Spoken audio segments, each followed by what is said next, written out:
for all sorts of reasons.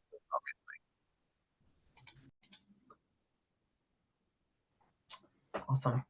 Well, welcome everyone to number 3 of the ERDDAP seminar series. Today we're going to address some of the people's inputs that we received through the survey, which is having another ERDDAP session on configuring datasets and admin questions. Please continue to put your requests for tutorials and seminars in the survey. We're already talking about all the input that we already received and planning some more sessions. So please continue to contribute to that. We're in touch with a couple of people to also address the question of having an ERDDAP seminar on how to use ERDDAP with R. So hopefully we can organize that in the next 2-3 months. Roy, you'll be getting an email from me today, just as a warning. But yeah, I'm gonna hand it over to Kevin to get us started. Also, all the videos are on the Goose website now, yay. And they're working on getting them transferred to the YouTube channel as well. So in the next week or so, that should be on YouTube as well. Okay, great. Thank you, Anne, and thanks for getting all that stuff on the Goose pages. Good morning, everyone. So today we're going to talk about a little bit of more admin stuff with ERDDAP, but we're going to focus today on configuring data sets into ERDDAP. And so I'm going to show a couple different types of data sets configuring into ERDDAP and some tips and tricks along the way. And it's really early in the morning, so excuse my poor typing, but I will share my screen now and we will get going. So let me know if you can't see my screen. I'm assuming everyone can see and hear me. So the first thing is I'm going to configure a couple data sets, as I mentioned, into ERDDAP. And so the first data set I'm going to look at is a mooring data set. And it looks something like this. It's a CSV data set, which has a header line with information about the parameters that are in the data set. And then it has the data from the data set. This data set happens to be from the JQ mooring, which is in the Kuroshio Current off of Japan. So to get data into ERDDAP, there is a tool that was part of the ERDDAP distribution. So in this window here, you can see I'm in my Tomcat server where I've already installed ERDDAP. I already have that running. We're not going to cover that today. But within the web apps directory and the ERDDAP directory, there's a web inf directory. So if we go into that directory, and again, that's Tomcat web apps, ERDDAP web inf, and we look at what's in that directory, there is this generate datasets.xml shell script. And if we have a look at that, the generate.xml, we can see it's just a really quick bash script that actually calls a Java program, Java, to actually run this generate.xml dataset.xml class. The important thing to note here is these two elements here, these are what set the memory usage for this process. So there has been times in the past where I've really tried to use this tool to configure a rather large data set, and it has failed because it's run out of memory. So the thing to do there is just to kind of bump up the memory on this line and rerun it, and it will work okay. So the first thing we want to do is go ahead and run that program. It starts up and it provides you with a bunch of options for file types or data types that we can use to configure into ERDDAP. So this is the list of all the data types that ERDDAP can configure data from. You see a lot of things there for like audio files, from threads files, from netCDF files, and this includes both the grid DAP and the table DAP data sets, so the gridded or the in situ data sets. Today we're looking at an in situ data set because it's the mooring, and we want to use ASCII files. So we're going to go ahead and select the ERDDAP table from ASCII files as our file type. The next step is to tell it which directory we're going to use. So I'm in this directory with the mooring data. So let me just grab that, put that in there. The file name regular expression, so it's basically how can it find the file. In this case, if we look at the file that I have in there, it's a .txt file, so we'll tell ERDDAP to look for a .*/.txt. So this option here allows you to specify a very specific file for ERDDAP to look at. And this is important because it's through this file that ERDDAP is going to configure the data set, but also pull the appropriate metadata for the data set. So in some cases, you may have you may want to point at the most recent file, or you may have a specific metadata file that you wanted to look at. So in some cases where you may have, well, I don't want to get too complicated, but this is a way you can actually point it to like a dummy file that has all the parameters you'll ever want in your ERDDAP dataset that may not exist in any one individual file, but will be across the collection. But that's complicated. Maybe I shouldn't even brought it up. But in this case, we only have one file, so I can just by default tell it to find the first one. The character set, I will by default accept UTF-8. Yes, and asks which row has the column names, and of course that was the first row as we saw, and then the data started in the second row, and the separator was a CSV file. This reload every minute asks you how often you want to reload the data set. So for data sets that are changing often, you can put 5 minutes, you can put 10 minutes, you can put an hour, whatever it is. This data set isn't really going to change, so I'm just going to leave it at the default. These next couple, these extract regex. So this is really sort of more advanced, but what it can do is use regular expression matching to either look at the file name and pull a piece of the file name out to create a pseudo variable, or it can look at a column name to extract something from that column to create a pseudo variable. This is a more advanced topic, and there are other ways to create pseudo variables as well, which is mentioned in the ERDDAP documentation. For us, we're not doing anything like that, so I'm not going to tell which column to sort on. It will default to time, I believe, and there's only one file, so we don't need to do that. So info URL, this is where you can add a little bit of metadata just to kind of show where the data is from. So I'll just put a NOAA. This isn't a real URL, but I'll just put it in there. Institution is NOAA. Summary, this is JKO mooring PCO2 data, and the title will be JKO mooring. So we'll set that to the title. And then the standardized what, this is an interesting thing, and it's also kind of more advanced topic, but in some cases you may have data sets that have different units for the same variable. So for example, SST in degrees C or degrees Kelvin, ERDDAP has the ability to sort of standardize to a single unit across the data sets. Again, this is a more advanced topic, and there's a much more detailed explanation of the pros and cons of this in the ERDDAP documentation. It's better if the files kind of already sort of have that standardized without having to do this through ERDDAP, because there can cause some complications, but that's all documented in there. And this is something that I have not used this much myself. We definitely try to keep the files sort of consistent, but this is something we could cover in another topic if it does interest people. So we aren't going to do anything there.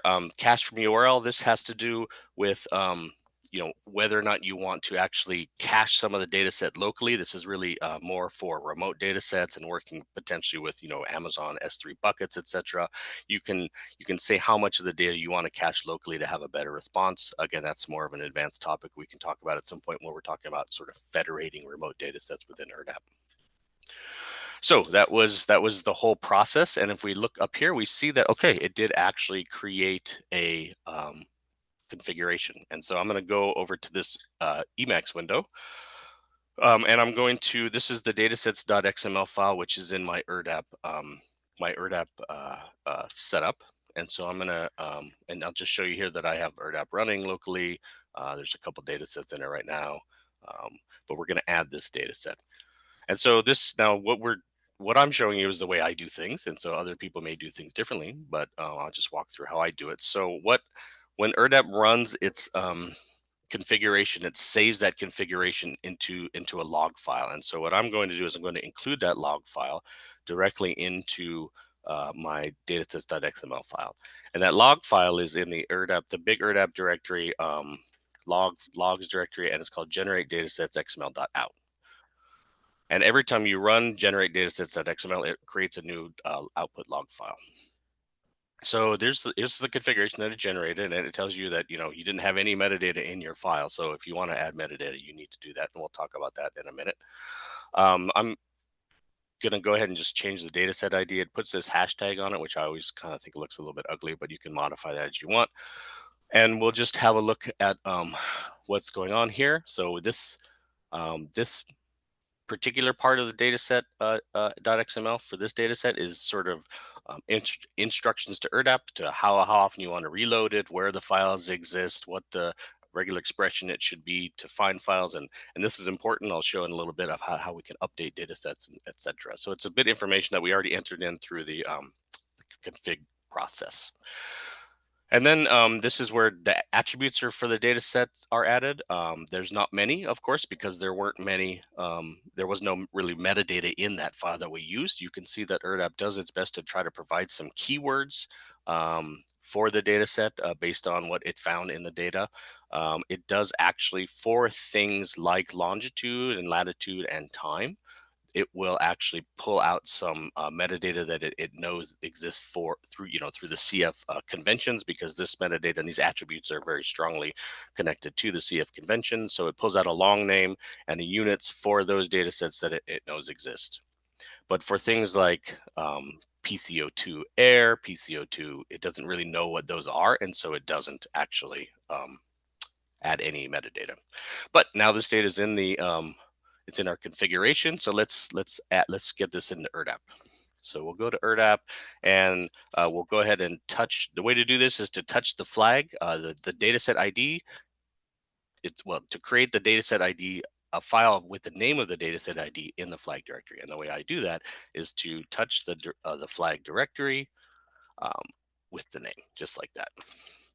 And so all things work well. If they do, we should be able to see this data set show up in the ERDDAP data set.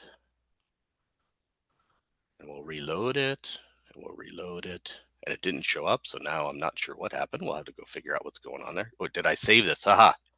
You must always save your datasets.xml file if you want it to be read. Let's try that again.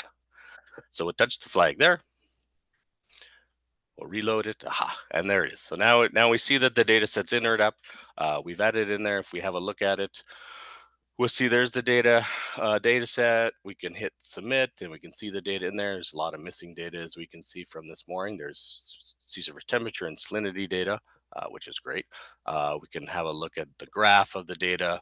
So under the make the graph, that's where the mooring is. But if we want to see some of the actual data, we can change the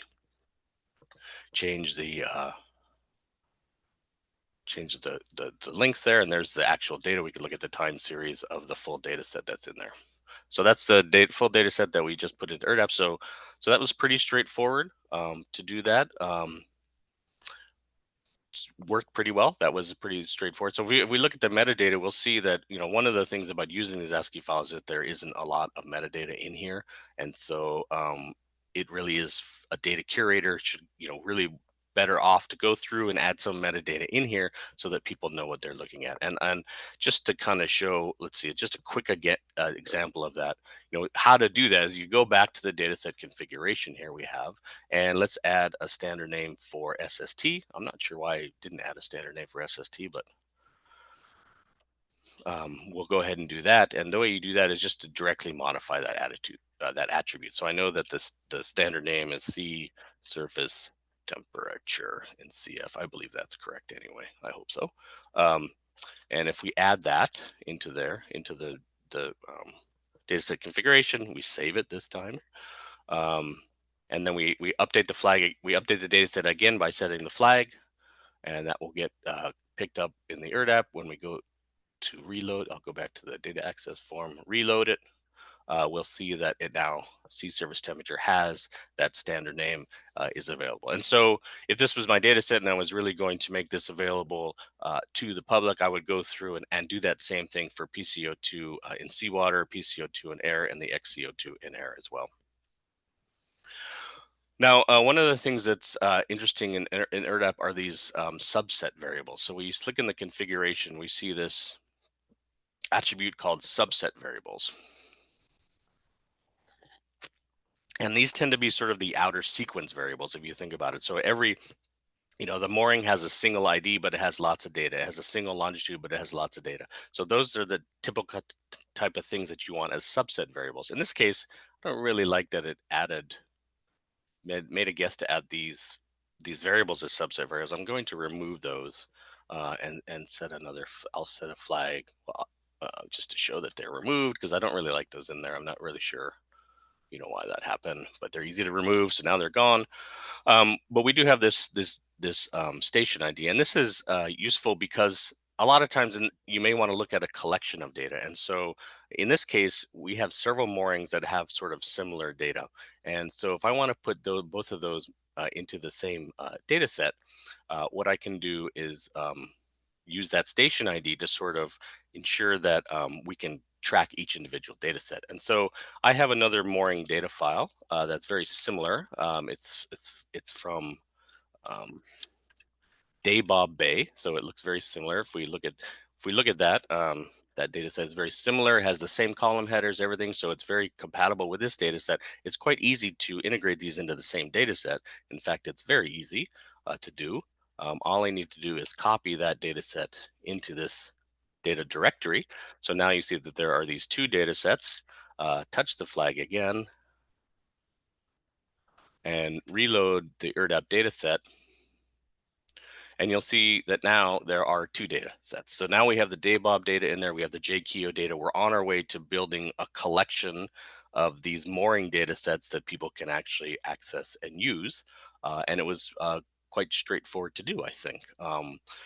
So that was a real quick intro into that. I can maybe pause right now and take any questions. I can't see the chat or anything. So Anne, if there are any questions, can you let me know, or if people want to raise their hands and ask a question? Yeah, there's currently no questions in the chat. Please Cool. please put any questions in the chat or the Q&A box, or raise your hand. I can elevate people to speak. So yeah, just Great. Okay. let us know. Cool. Well, great. Thanks, Ann. I'll just keep going then. So that was very quick and easy way to enter this into ERDDAP. And One I'll second, say, Kevin, sorry. sorry. Roy just had his hand up. I'm Oh, gonna yeah. Go allow ahead, Roy. him to talk. Chat's not enabled. Ah. Dang it. Okay, one second. Okay. Thanks for that, Roy. Let us know. So there is a mechanism, so we walk through that kind of manually. You can do that through a script. Again, that's a little bit more advanced, but I might talk about that a little bit later if I have time. So I want to go on and look at another data set type, one that is kind of common within the ocean community, and that's a netCDF file. So I have a sail drone data set, several sail drone data set files from last year's hurricane mission. This is a particular drone 1031. If we have a look at those netCDF files, we can see that, unlike the TSV and the ASCII files, there's actually quite a bit of metadata that exists in these files. You can see that this is a trajectory data set, as that's what a sail drone is. It's an uncrewed service vehicle that goes along on the surface of the ocean and is piloted along, making all these measurements. You can see a bunch of different data sets, or a bunch of different parameters in a data set that all have pretty rich metadata with them. This is something that we actually worked with the manufacturer, the sensor manufacturers and sail drone, to develop this netCDF format with these data, which is rich metadata. So we want to put that into an ERDDAP. So let's do that again. So let's do that. Kevin? Yes. Sorry. There were two questions that came in. Okay. One is wondering if Kevin can quickly show the data set itself. It's just a comma separated text file question. Yes. Mark? Yeah, I showed it earlier, but I can show it again. If we go to the mooring directory, we can look at either one. They're the same, but it's basically as the first row is defines the variables or the parameters that are in the data set, and then yes, it's just a comma separated value data set, just plain text. That was for the first data set, and this next one, as I just showed, is the netCDF data set. So is there another question, Anne? Yes, there's one more. Can ERDDAP merge files with different variables? Say one file with long lead time temperature, the other has long lead time and SSS. If so, how? So ERDA, well, it can do that, but it's probably better for those to be on. Wait, so it's long lat. One has long lat time temp. As long And the as other they one, share. Yes, yeah. I think it would merge those as fine, as long as the access values that they share are similar. I think it would actually do that. I don't know that I've ever tried that. If I'm wrong, maybe Roy will speak up. It does a very good job in what we call join existing aggregations. If we're thinking in the threads world where we aggregate in time, the union aggregations across variables is not as strong, but you can use the netCDF markup language to enable that. But I don't know if Roy has a comment or if I should just go on. I can't see.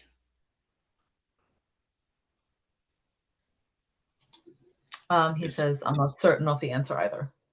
Yeah, okay. It really depends on the data. I think that if the lat long time axes are the same, it would, and the values of those axes are the same, I think it would work fine. But if they're different, it might not.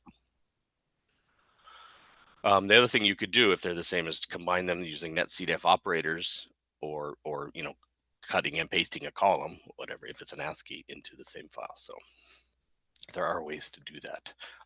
Okay, so back to, lost my train of thought here. Back to the sale drone data. Yes, we're gonna configure that into ERDDAP. So with startups, the generate datasets.xml again. In this case, we want to use a netCDF file. There are, as you see, several choices for table and netCDF files, but the one that is sort of the general and the multi-purpose one is using this multi-dimensional netCDF file type. That's the one that Bob sort of recommends using for these types of files. Again, we'll find the starting directory in the sale drone directory this time. So we'll select that. And this time we don't want text files, we want the .nc files. I'm fine if whichever one it picks, it doesn't matter. Find the first one is okay. So this question here, the dimensions, this is asking you which dimensions specifically you want to ensure get configured into the data set. So sometimes there's maybe 4 or 5 different dimensions, and you can get all those in there. It's not always the most efficient way to look at the data, but it does work. In this case, we don't need to do that because we just have a couple dimensions, the obs dimension and the time dimension. Again, this data set, well, in this case, maybe the sale drone data will be uploading every hour or so. So I'll just put 15 minutes, reload every 15 minutes. What this does is it will do a check as if you set a flag every 15 minutes. Basically, it will go and look and see if there's new data. And if there is new data, it will load it in. And so that's very handy when these data sets are updating regularly. Again, with the extract regular expressions, I'll just skip those. This is remove missing value rows. This is a new one to me. I just saw this yesterday when I was doing this, so I'm not really sure, but I will say false because we want to have missing value rows for this. Don't need to sort, again, with the info URL. Actually, in this case, I don't need to add this in because there was so much rich metadata in there. It will be able to find that information from the metadata that already exists. So I won't add anything in, and we'll see that there is metadata in there. Again, we're not going to standardize it. Treats dimensions as, I'm not sure what that is either. Cache from URL, we're not doing that. It's a local data set, and so we'll run it. Okay, and so we see that it went ahead and created the data set. So let me go back to my dataset.xml, and I'm going to pull this in again, just like I did the last one. I started that, if you noticed, I started that generate dataset session over, so it would create a new file, so it wouldn't append to the existing file.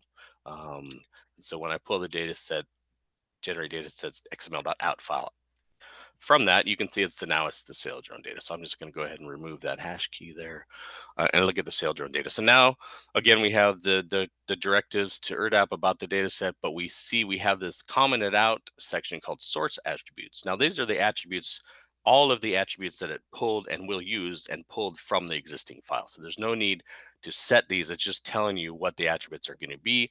You can override these attributes. So for example, I want to change the title of this data set, and I will just override it by adding it into the active add attribute section there, and just want to say this is, NOAA 2022 hurricane data. So I'll change that. And as we go down, we can see there's a lot of keywords. Again, there's these subset variables, which I don't really like those. I know that knowing this data a little bit, I just want to look at the trajectory as a subset variable. And so let's go ahead and save this. Oh, I'll just show you again, the same with the parameters or the data variables. This is speed over ground, SOG, and it has taken the metadata that it found in the file and added it in here as comments, but this will show up in the data set. Any additional attributes you want to add would go into the add attributes section. So we'll go ahead and save this data set. And I'll go back here and set the flag. I think I just called it sail drone, right? Yeah, sail drone. Okay, so we'll go that, and with any luck, we'll show up, the data will show up in the ERDDAP data set, because I did save it this time, right? Did I save it? I did save it, yes. Okay, so we'll reload this. It's not showing up. Reload this. Okay, it didn't show up, so that's something's wrong. Okay, this happens a lot, right? So running generate datasets.xml, it's an amazingly useful tool, because can you imagine trying to hand create this XML for a dataset? It would be just maddening, right? So it's really a great tool. However, it does often need to be refined or have a look at, or something might be not quite right. And so the way we do that is we look into the ERDDAP log file. And so I'm going to tail the ERDDAP log file. And so what I've also noticed is what I like to do in order to find these errors, rather than have to comb through it and find an error, and you'll see that I don't have the email set up. That's fine. I like to set the flag. Oh, okay, I'll do that for here. That's fine. I'll reset the flag so it tries to load the data set again. And what I'll do is I'll set a hard flag. And the hard flag, the difference between a flag and a hard flag is a hard flag tells ERDDAP to just erase all the metadata it has and reload it as if you're doing a fresh reload of the data. And so sometimes that's useful when you're seeing errors. Whereas a flag, it says, well, if there's anything new, just upload that. But a hard flag reloads everything. And so if it's a huge data set, setting a hard flag will have some performance implications there. But in this case, it's not. So I will go ahead and set that. And then when I go back over to the log file, I notice sometimes with the ERDDAP, it doesn't always flush the log file. And so what I like to do is go to the ERDDAP status page. So under ERDDAP status.html, you'll see some information about ERDDAP, a lot of information about how many data sets are in there, what data sets failed to load on startup, other things that are interesting. But the reason I'm doing it now is what it also does, it sort of flushes the log file.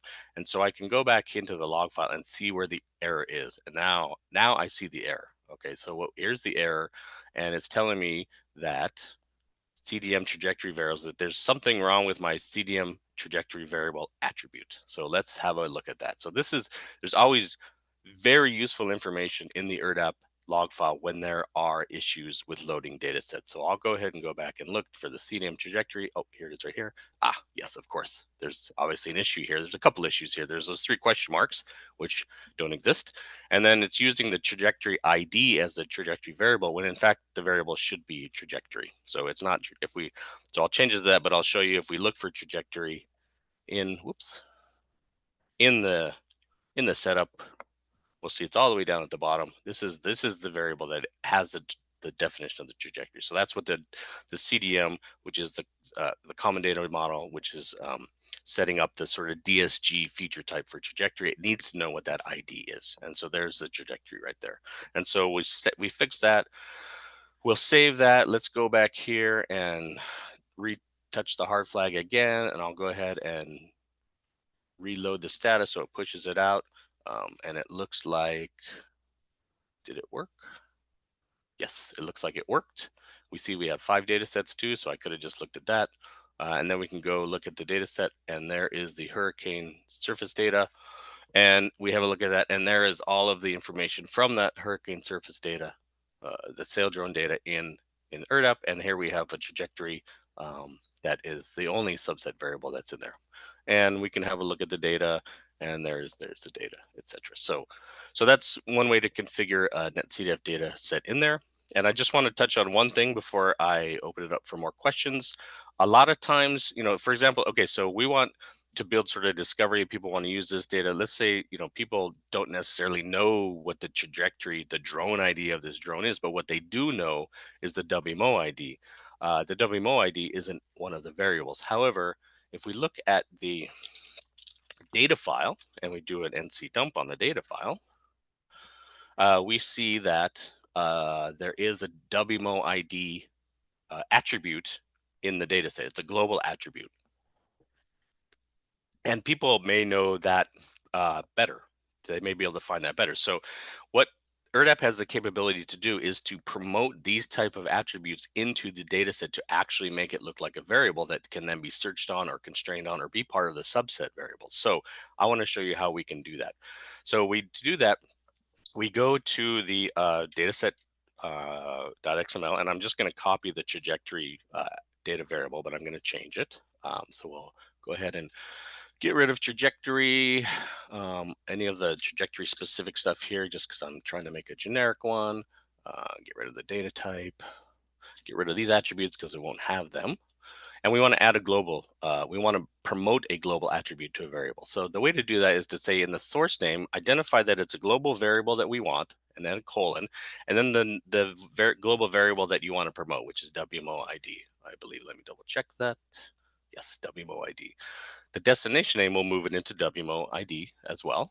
And the data type I will set as a string because some WMO IDs are strings, some are floats, but it's safer to do it as a string.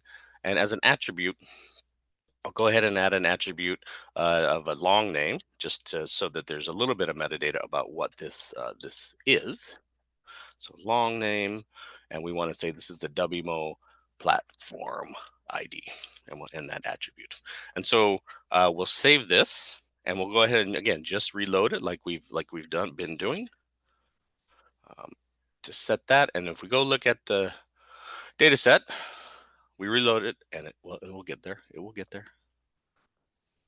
No, not yet. Did I save it? I did. Let's see. Maybe I need to look in the log files again. Okay, it looks like I need to look in the log files again.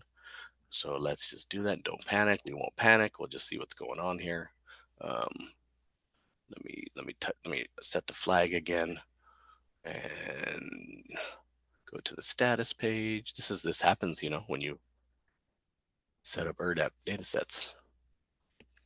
What did I do wrong? Oh, looks like it's okay. Let me try it again. No, that's the wrong one. Sorry. Oh, it's early in the morning. Okay. Oh, yes. So it did work. I'm not sure. It just took a little bit longer, I guess, to update. But you can see there that now we have the WMO ID. And actually what I should do is also make that a dataset ID, or a subset variable, not a dataset ID, a subset variable, because we want to make sure that we can constrain and search on that. So we add that, simply add that to the subset variable attribute and save it again. And then we'll go ahead and set the flag again. Have a go back and look at this, and there we see now it's a subset. So now we have we can search on the WMO ID, and again, this is very important when we want to add collections into this data set so that it's a collection of sail drones. So that's I'm going to stop sharing for a minute now just so I can see everybody. And so that was sort of an overview of configuring data sets, using the dataset configuration to add metadata, to fix problems, to add subset variables, and also to promote global attributes to variables so that they are easily found within the data set. And that's very useful, again, for collections where there are these attributes within the global attributes that are very specific to a particular platform, and you want to make sure that those metadata attributes get propagated through the data set. That's very useful to promote those attributes. So I will take some, I guess it's time for some questions now, and I can see the chat. Okay, are there any questions? Is there anyone still there? Oh, there, okay.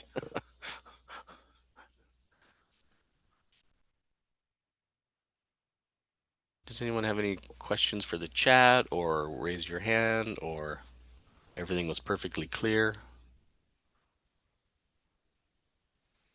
Is there any topics that didn't get covered that you wish would have been covered?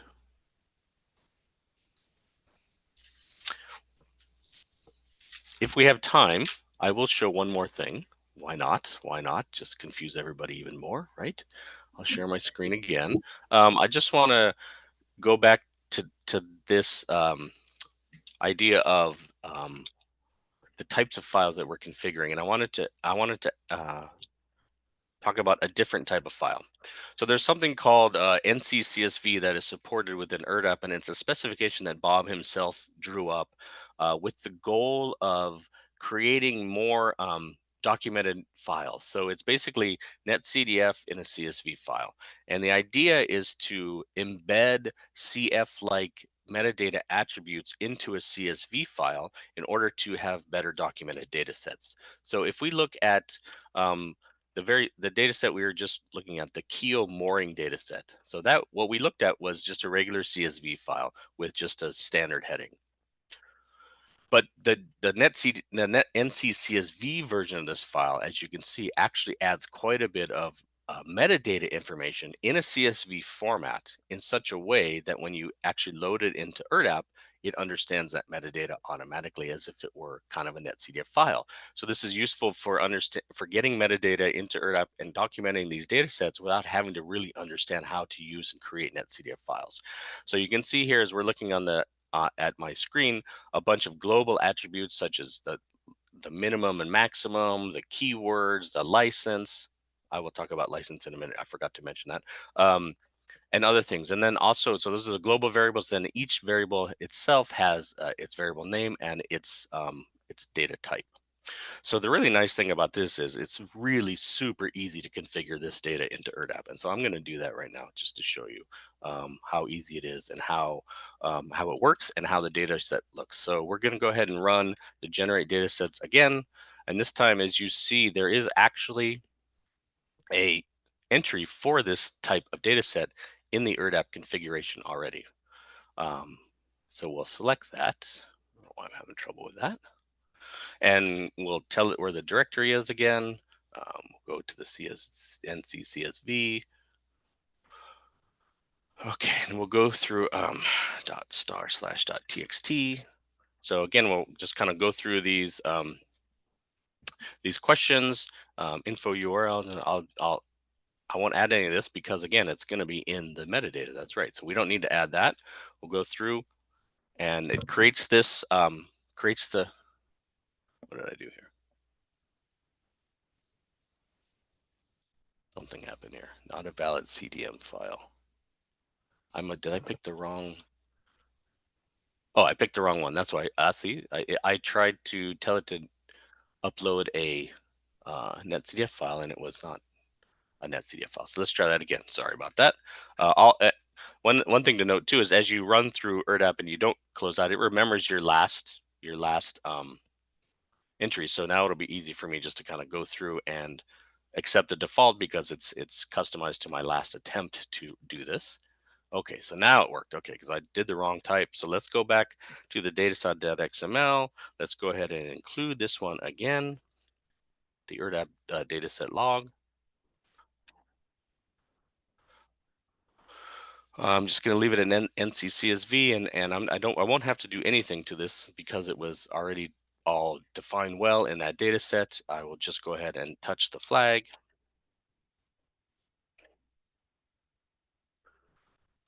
And we should see that show up in our ERDDAP data server. Yep, there it is right there, no problem.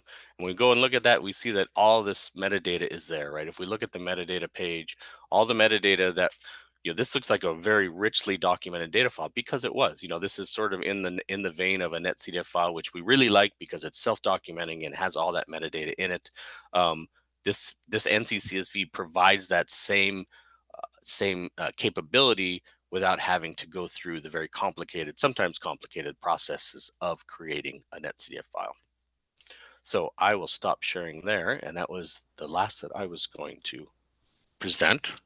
And there are so, actually a few questions that came in. Awesome. So I'll just read them for you. So could you speak more on why the netCDF was not correctly loaded in the first place? You mentioned the kind of mismatch happens a lot. Could you explain a bit more on these situations? Yeah, so in the example that I gave, what happened was it was looking for a trajectory variable called trajectory underscore ID. However, the actual trajectory variable in the file was trajectory. And so there was a mismatch there and it couldn't find it. So you're telling ERDDAP, say, hey, find the information in this variable, but that variable doesn't exist. It can't do that. So it's going to say, well, we can't find that. So these things happen just because a lot of data files are complicated. And again, the generate.dataset XML is sort of the best guide you can be to configuring a dataset, but there are times when you have to manage it and look at it. But as you can see, what I just did with the NCCSV, we didn't have to touch it. It worked just right out of the box. So it really just depends. Thank you. All right, the next one is, who are the main stakeholders of the set of ERDDAP tools? How can data producers who do not have IT backgrounds leverage these tools? Well, the stakeholder for these types of tools are anyone that wants to provide their data through ERDDAP. And so the nice thing about using ERDDAP is that it really is about dataset configuration and not coding, right? You saw that there are tools that allow you to point to a dataset, get the best configuration information you can from that dataset based on that information. And that's not always perfect, but then you can go in and edit that. And there's nothing technical about that. It's just understanding the data file and the information in the file. So that's really one of the great things about ERDDAP is it reduces that technical barrier to making these data available. And so you saw, an ASCII file that we put in there that now is available to anybody as a netCDF file or as a JSON file. And you, as a data provider, did not have to understand or know how to create those formats. ERDDAP did it for you. As a data provider, what you needed to know was how to configure your data into ERDDAP, and there's lots of help to do that. So that's really why ERDDAP is such a powerful tool and acts sort of as this data broker. Awesome. There's two more questions.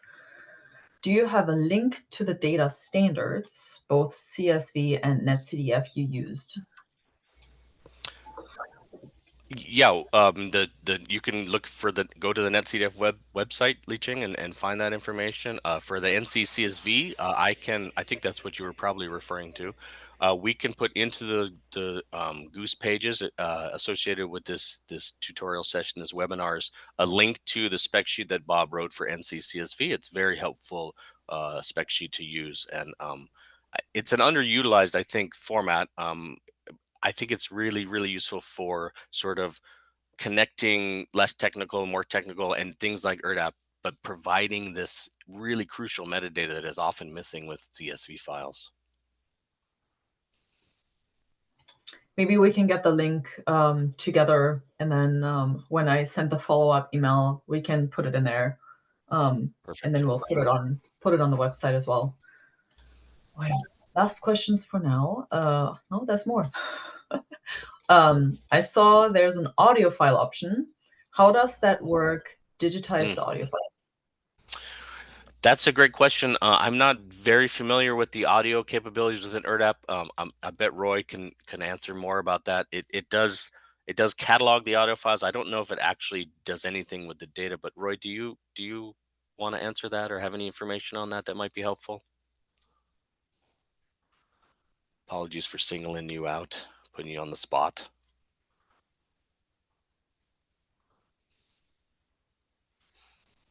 Question is whether what format is and how they want it to display. What it does is, like if you have a WAV file, it basically lists the files and it uses the browser ability to display a WAV to do the sound. We have on our ERDDAP examples of that.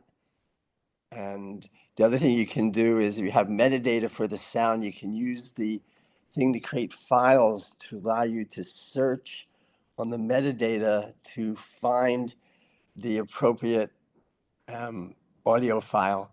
And we have examples of that on our ERDDAP. That's the Coastwatch, West Coast Node Coastwatch.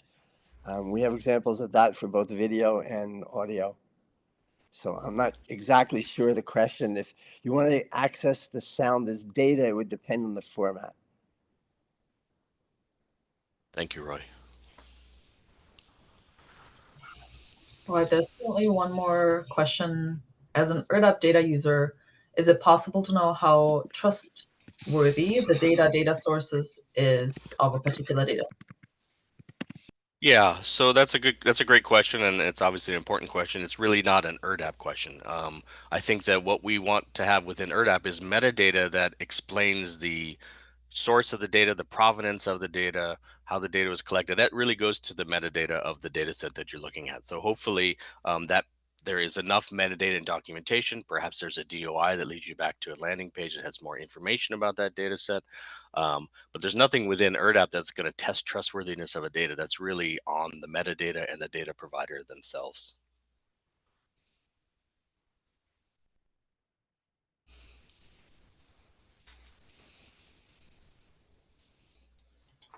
Okay. That There was the last question. Good. Yeah, as of now, that was the last question. If there aren't, I want to give everyone a little bit more time to pose any other questions. If there are, I'll send out the links on the website again in a follow-up email, like we did last week, and we'll try and get everything uploaded quickly. Yeah, I don't know if we still have 10 minutes or so. I don't know, Callum, did you want to talk about one of the I should have oh no, let me couple things that I want to talk about actually. Sorry, Callum, I didn't mean to do that. Bait and switch there. I mentioned the licensing issue, and I want to say something because it's very important. I will share my screen again. So when we look at an ERDDAP dataset, so we're looking at the metadata page of ERDDAP, you see this license. And so right now, if we go back to the ERDDAP configuration under the attribute license, where is it? There it is right here. Oh no, that's different. That's okay. I don't want to look at that one because that one is actually something that is not by default. If we look at the JQ mooring that we put in, we go to the metadata, we see the license. This license information is the standard license information that comes with ERDDAP.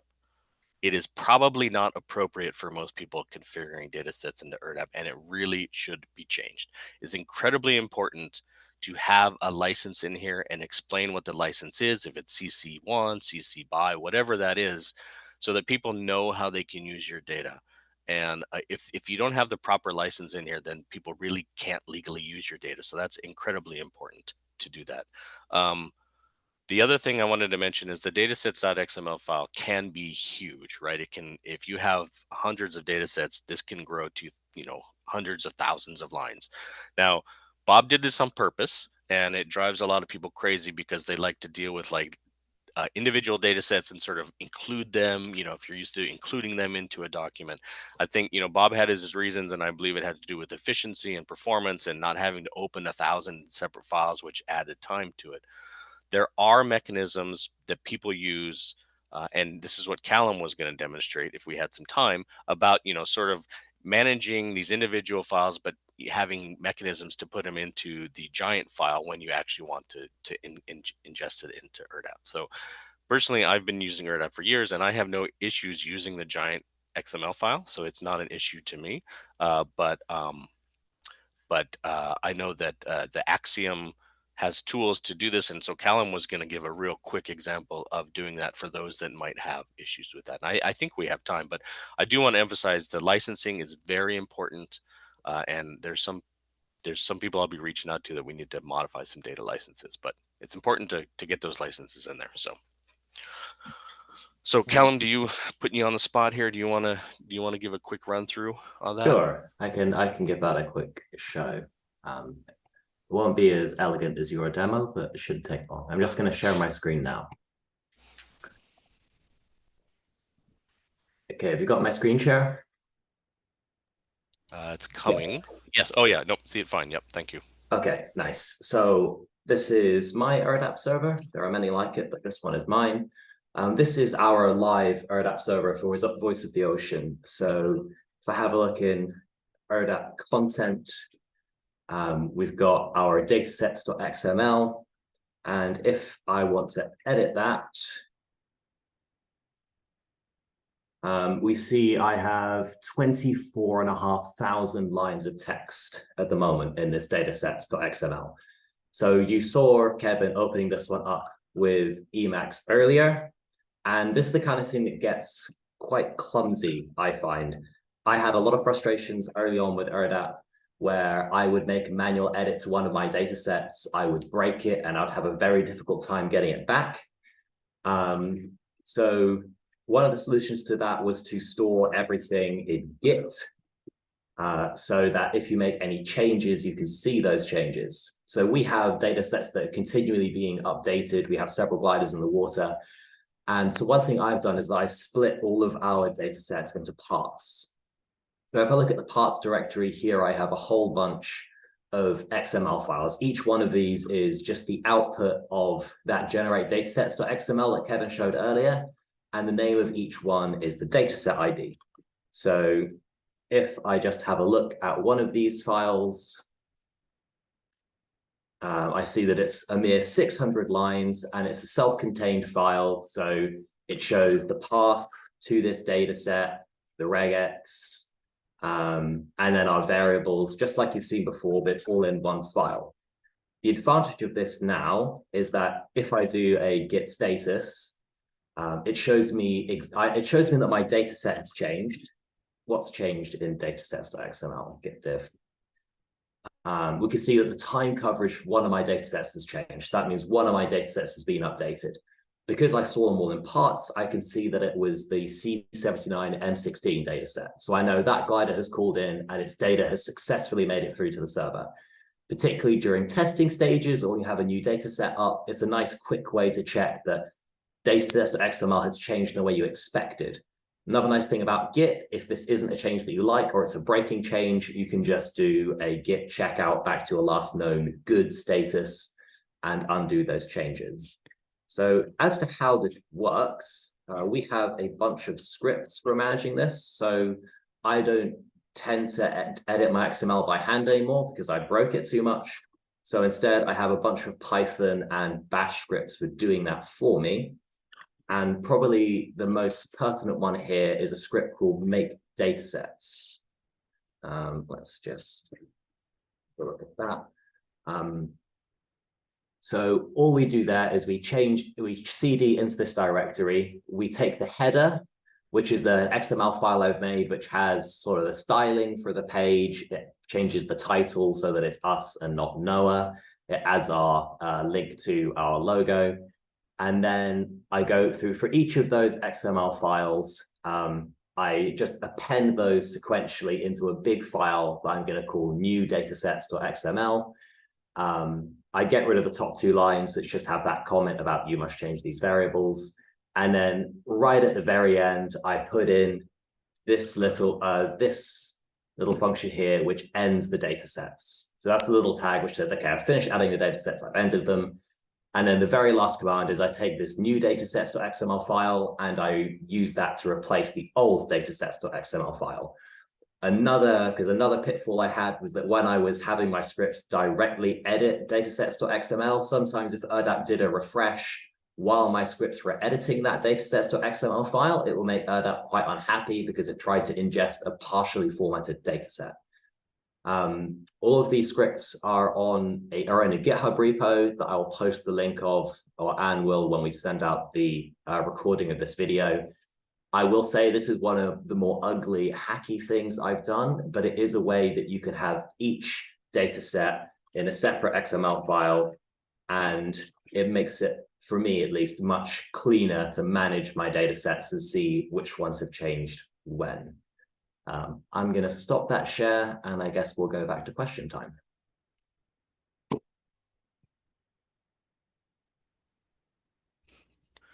Thank you, Colin. That was great.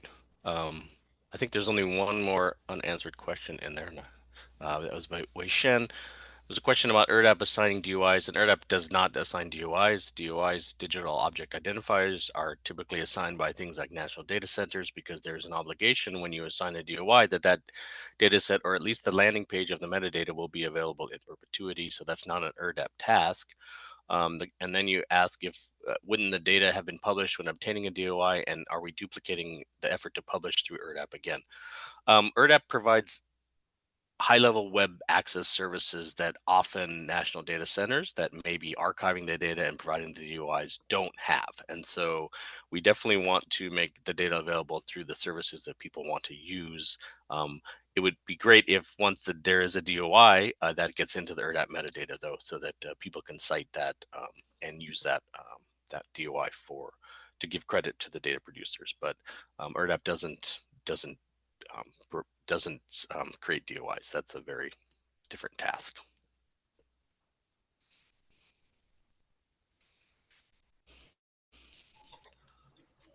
Okay, I don't see any more questions at this point. So if there aren't any flooding in the next minute or so, I think we can conclude for today. Again, I will be sending out a link to the website and all the links that were shared in the chat today. We'll also try and get the website updated as soon as possible, so you have access to all of the recordings and links that were shared. I'm waiting for the links from last webinar to be put on the website, but there's a new, doesn't matter. it should be more speedy in the future. So yeah, and let us know in the survey that I shared, and I'll reshare it again. If you have any specific presentations you're looking for, tutorials, topics, again, we'll be organizing how to use ERDDAP with R in the next few months. So keep an eye out for a registration link for that. And we have recorded all of your suggestions and are planning around that. So there'll be more to come. So continue to let us know. I see that Sam has a question for Callum. She was wondering, Callum, if you can quickly re-explain the git command for those of us that are unfamiliar with it. I'm sorry. I was committing the cardinal sin of using stuff from my .bash RC rather than writing out the commands properly. So what I was doing was just when I put in GS, that was just git status, because no one's used Ghost script since like 1995. And that just shows me which, I know, use Emacs too, Kevin. So that git status command just shows me which files have changed since the last git commit I made. So typically, like once a week or so, I go into our ERDDAP, I see which files have changed. I make sure nothing is snuck in there that shouldn't, like a rogue 1970 date or something. And then I make a git commit saying, I'm happy with these data sets, keep them there. And I did that this morning. So only one of our gliders has called in since. So that's why we saw only one of those data sets was red, because that was the only file that had changed since doing that. So that's why it's nice to have them all in individual files. Otherwise, you just see datasets.xml has changed. Great, one of 500 datasets has changed. So yeah, that's why I do that. Great. Thanks, Callum.